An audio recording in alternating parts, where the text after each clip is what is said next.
আসসালামু আলাইকুম। প্রিয় বন্ধুগণ, আজকে এমন একটা কথা বলবো হয়তো আপনি জানেন না এবং আপনিও হয়তো এরকম ভুলও করতে পারেন।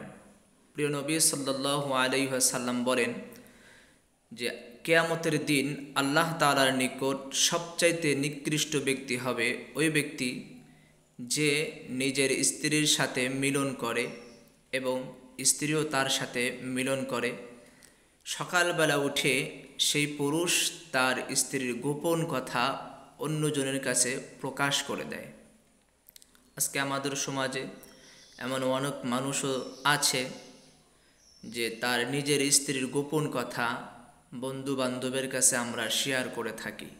বিশেষ করে যারা যুবক ভাই আছেন, যারা নতুন বিবাহ করেছেন, এরকম আর কি দেখা যায় যে দুইজন বন্ধু একজন বন্ধুর সাথে গল্প করছেন, আপনি সেখানে আপনার স্ত্রীর গোপন কথা আপনি বলে দিলেন।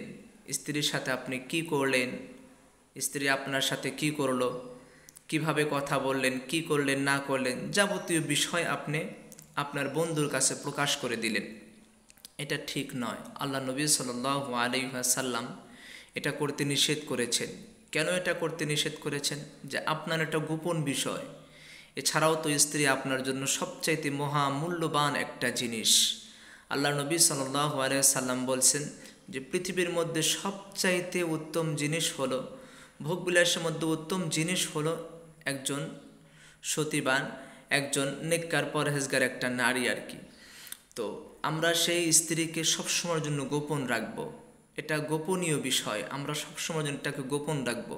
গোপন রাখলে তার মান সম্মান বৃদ্ধি পাবে, আর যদি আপনি প্রকাশ করেন তার মান সম্মান কমে যাবে।